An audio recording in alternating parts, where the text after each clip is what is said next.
Just days after the ESRB leaked the existence of Nintendo World Championships NES Edition, we finally have it officially confirmed. Hot on the heels of the Switch Tube randomly being announced, we have the reveal of a new Nintendo Switch game, again being Nintendo World Championships NES Edition, which basically seems to be, Triss, like NES Remix 3. Yeah. That's basically it, except in brand, and maybe a few other differences that we'll get into.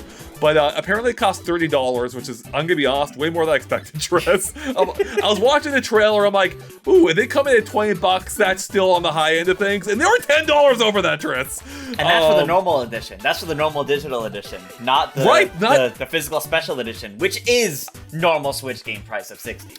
Oh my god. I will say at least that, that seems to kind of justify it. I'm a sucker for the gold cartridge thing. I'm not going to buy it, but if I were, I'd be happy with that gold cartridge. That takes me back to the NES era. I'm like, yeah, that's pretty cool. Even if I assume it's completely non-functional. Yeah, it's not functional. That's so sad. I wish it were, especially for those old school fans who still have their NES like I do. In any case, for those who don't know, this is basically a series of almost like mini games from NES games, 13 NES games, and you compete to get the fastest time in each of them. So most of them are like races, either to the finish or to grab a power up or to kill as many enemies or a specific amount of enemies as possible. Then you can use those skills and actually submit your times in 1 of 5 challenges every week to be the top leader. So you can try to become, you can become the number 1 on the leaderboard and all the glory that brings you, I guess. Triss, what is your reaction to this game? What do you make of it? I gotta say, it looks interesting, but I was actually expecting a bit more from it. Kind of. Like, Nintendo World Championships NES, this is definitely more than the original Championships was. That was 3 games. This is definitely way more. There's 150 different challenges over 13 different games. That's a big deal. There's a lot there. But I will say that the fact that it is basically, here, we're taking this game, let's take Super Mario Brothers, and you're given a mission to do as fast as you can. And in this case, the mission is grab a poison mushroom and die as fast as you can, which is funny.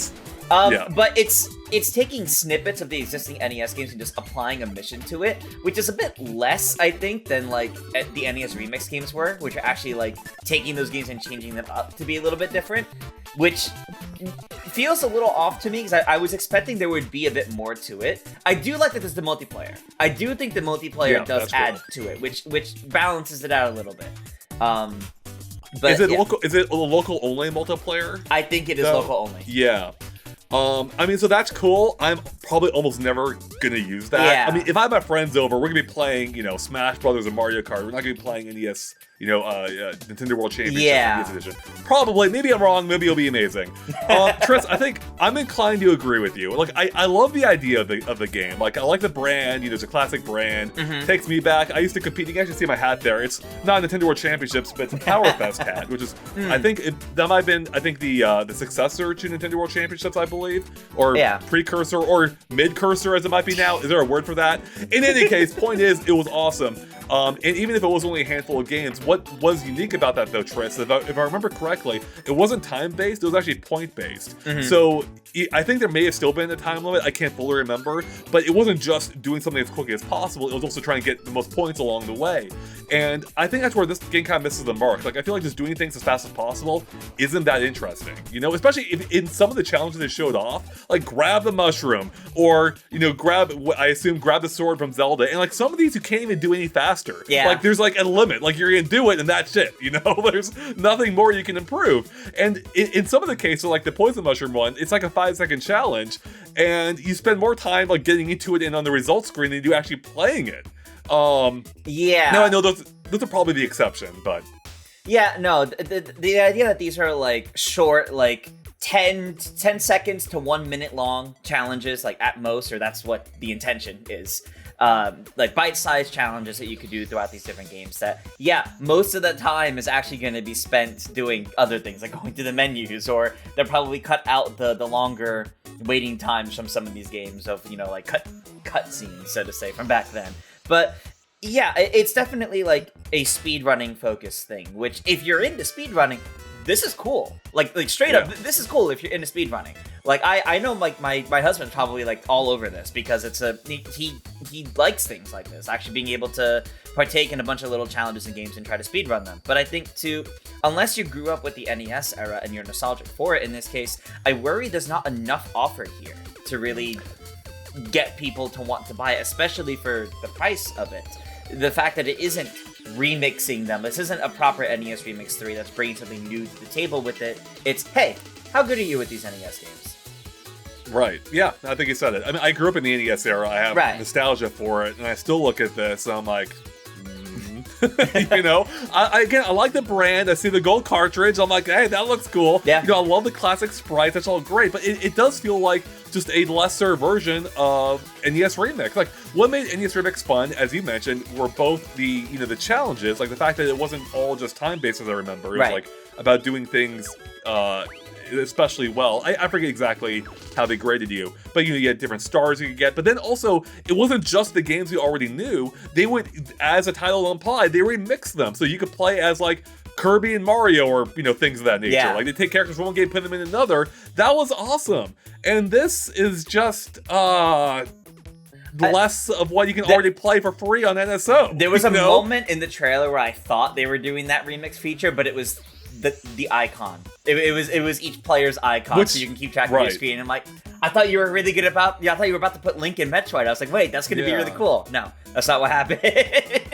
Yeah, no, I think that would have been really neat, actually. And unfortunately, they're not really experimenting much with it here. Yeah. I don't know. The game's kind of weird. I don't fully know who it's targeting, because I feel like the people who are nostalgic for the era, like myself, most nostalgic for the era, I should say, probably aren't super into speedrunning themselves. Like, we're getting older, we're like not, we're not speedrunning a lot of things, I think. Mm-hmm. I don't know. I mean, I know a lot, younger people have, affinity for the era as well. But it's just like, it doesn't feel like it's doing a whole lot by itself. And I think, leaderboards for me, like, that's usually like, that's like a bullet point on a box. Like, that's the last bullet point that people put on a box, from 15 years ago, that no one really cares about anymore, but it's somehow a feature for a Nintendo game, because Nintendo rarely does things like that. Mm-hmm. But I feel like I almost feel like there's not enough surrounding it. Like, maybe if the game made a big deal about it, like if there was a really cool presentation with how it went about this, or how it presented it, maybe if it treated like these weekly things as an event, like almost like a Splatfest, like that could be cool. Oh, like a weekly challenge. Reach the top and like you'll get like My Nintendo points or something like that. Like an actual reward. Yeah. If there's an actual reward tied to it, even if it's like digital stuff. Yeah. That would be nice. To be fair, maybe there are. I think they would have talked about it if there were. They didn't. But, and like maybe if they actually made like a streaming event in a way, like, I don't know, if there was some way, like, and Nintendo had like a Twitch channel that accompanied it, where like, hey, let's tune into a few challengers this week and see how they're doing. I don't know.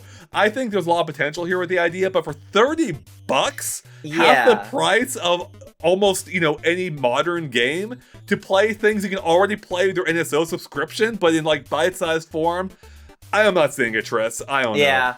And especially since you'll need NSO to do like the online ranking stuff, and if there is, if there is online play, you need it for that too. So it's my god, that's like, hilarious. Yeah, like that's a little silly there. I've been thinking on it, like how could this have been presented better? And I feel like the answer would have been if this was an NSO, maybe not necessarily a free game, but an NSO game that is to prepare players for an actual Nintendo World Championships with this game. It could, like the actual, like let's say in like October they were running an actual Nintendo World Championships. That'd be cool. Using this game, any of the challengers could show up. So during that time, between now and August, get the game, challenge yourself, get as good as you can. In September, there'll be like the go to actual places, like go to stores, go to different places Nintendo pops up to actually participate and see if you can make it into the big event or something like that. I think having an event like that coupled with this would have really sold a lot more people on it and made it feel like a much bigger deal. But as soon as the trailer for it was like, all right, the Nintendo World Championships are back in your living room, it's like, if it's just that, I don't know if that's that enticing, unfortunately. No, it isn't, I think, because the idea of I think for me, when I think, when they first announced the Nintendo World Championships are coming back, I guess 10 years ago at this point almost, maybe around there. It's like, wow, this is a big event. Like, this is like, it's a pompous surrounding it, right? It's like, wow, that brand that's a brand people recognize. It has prestige. People know, it means something. Yeah. And here, it almost feels like they're wasting it, on a lesser NES remix. In fact, Tris, it's almost even less than that. I feel like this is almost like just a 9-volt stages from WarioWare. And I actually love those stages within the context of a full game, but not as a $30 standalone thing, I think for me, Tris, the main disconnect here is the level of execution isn't what I expect for a $30 price point. Do you remember how much NES Remix was? Was it even that much? It was like 20, 25 at most, wasn't it? Although maybe the 3DS, maybe the ultimate one for 3DS was like 30. Maybe that was a little bit more, but that was also like two of them together. I'm trying to find it now, and Google is totally failing me, so I have no idea. Well, I think at the very least, it says a lot that they chose to announce this right after their announcement of, yes, the Switch successor is coming soon, and we're having a Nintendo Direct in June. They chose to announce this separate from all of that, including separate from June's Nintendo Direct, even though this is a game that's not even coming out until July. Like, this isn't announced now, releasing next week. This is coming out, like, mid to late July. So finally, we know a game after Luigi's Mansion 2, but that far out from now, and it's not in that Direct, actually, I feel like speaks more to that Direct coming up than it does this game. I mean, good things or bad things? Good? I hope so. I hope so. Good things. Yeah, like, this is a weird announcement because, as you said, it's coming out after the Direct. It seems like this would have been a good filler thing for the Direct. And I think, with it being surrounded by everything else, I wouldn't be focusing on it. I wouldn't even care about the price, whatever. But, now that there's no other news, really, it's like, well, I'm going to focus on this. And it's weird to announce this at $30 for games you can already play. And, but yeah, I actually kind of agree with you, Tress. Like, I'm thinking now, like, I hope this means that Nintendo has enough bangers in the Direct that they don't need this as filler, right? Yeah. But it's Nintendo, it may not mean anything. And, That's true. Who knows what? Maybe they want to get ahead or, get out there given the ESRB leak. That's true. Maybe they had to do it for the retail chain with the physical component coming as well. Is it actually? Did they say it's going to be sold in stores or? Just they said the physical stuff will be sold in stores. Pre-orders aren't live as of us recording this, of course, but it would be nice. Yeah, I mean, so I want to stress, like, I think there's a good idea here. I just feel like, I don't know, it's missing like that magic that I expect. And even if NES Remix is a little light on that too, it's like it was doing something novel with it, whereas this isn't. And it really is because of the NSO apps. I think is why there's that disconnect with this. Because I think even an NES Remix would have a degree of, well, I could just play the games on NSO, but at least there's something different about them here. This really is NSO doesn't give me missions and challenge me to see how good can I be at the games. I just play them, and I think it really does come down to if you like that kind of challenge, if you want to be competitive about it, or if you like speedrunning. I wish too, it didn't have to be based entirely in the NES era as well. If it had been broadened out, like, include 16-bit games in there, GBA maybe, I don't know, include 64 games in there, I don't know. Look, just like mix it up a little bit. I feel like NES has almost been so overplayed at this point. Yeah, I was thinking the same. It's like I think Nintendo keeps jumping back to the NES era for a lot of things, which isn't necessarily bad, but I think it's frustrating when they're so apprehensive to jumping to some other eras after, but how quickly they jump out to NES. Now, that being said, if this was SNES, I think I think most of my complaints would be gone, because I think the games have a lot more depth to them and a lot more potential challenges they could pull from for a lot of games. Like, it would be really funny to see like a random, like, Earthbound, beat this boss as fast as you can. You don't know what you have, just like, there's a lot more they could pull from, I think, from the SNES era than NES. Or even if it was like just both of them together, like pre-N64, I think there would be a lot to it. So you're right. I do think part of this feeling is because it's just the NES again. But I do kind of hope this succeeds to the point of them making it SNES one. Yeah, I mean, the fact they call it NES Edition, I think, hints at that idea. This is successful enough they could make successors. I hope that they build on the idea in general, though. Like, make it, I don't know, give it more of a novelty factor rather than just, these simple bite-sized challenges. Like, I almost think too, based on what we see in the trailer, like the challenges, I mean, they're so quick and short, you know, like I said, there's not a whole lot of room for improvement in many cases. And I'd like to see some more elaborate ideas, and maybe again, not just races, you know, Yeah. like how many coins can you collect in this stage, which I remember from like the Power Fest. I think one of the stages was Mario All-Stars. How many coins can you get? Or Donkey Kong, I think, had a level like grab as many bananas as you can. Things like that. You know, things that make you think about the stage in a different way than just like get through it as quick as you can. I mean, thankfully it's not all just get through it, but it's complete this mission as fast as you can. Like, it is mission based, and what it saves is seemingly the amount of time it took you to complete said mission.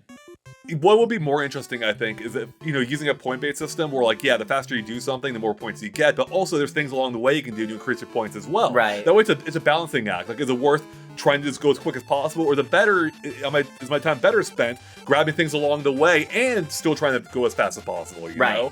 And that's what this game's missing, unfortunately. You know, maybe I'll end up enjoying it when it actually launches, but I suspect I already know how I'm gonna feel about it, which is basically, I mean, NES Remix for me already, Tris, like, it's a pretty forgettable game. Like, I enjoyed it, I had fun with it, I've never gone back to it beyond the time I played it. And that came in a time when Nintendo was, like, desperate for titles, you know? They needed things, and now it's kind of weird to see this game at this point when Nintendo hasn't, you know, really needed that filler. But we are kind of in a weird year now, especially now with a Switch 2 seemingly being confirmed for next year. Yeah. At this point, you know, at some point, it's like, well, maybe these are the kind of filler titles, which kind of goes right along the lines of what we've already been seeing with remasters and remakes. I don't know, Tristan, the more I'm talking about now I'm almost more worried about the Direct. Like, is it just gonna be a lot of filler, you know? So no, I actually feel pretty confident that this wasn't in there so that whatever it is can be paced better. But, you know, the more I think about this too, the more I'm actually, even though this doesn't really feel like something for me specifically, I am actually happy that Nintendo's trying these things. The games that probably aren't expecting to be big, heavy hitters, but something fun that they think the right niche could enjoy. I 100% do agree with that. I love Nintendo trying new things. I guess for me, this probably doesn't feel all that new. It feels like a lesser version of a thing we've already seen a couple times before, and you can already largely play already on NSO. But yes, I do like the idea, you know, the general concept of that, Tris. I agree. I would love to see them actually fully embrace that and give us some more off-the-wall ideas in, you know, the Switch's final solo year. Yeah. So. Yep. All right. Well, I think it's going to wrap it up for us here. Chat, what do you think? Do you agree with us? Do you disagree? Are you excited? Are we missing something? Let us know in the comments below. Are you picking it up at $30 or more for the physical version, $60? Yep. Let us know. We want to hear your thoughts in the comments. And on that note, thanks for watching. Click subscribe, and we'll catch you later. Bye, everyone.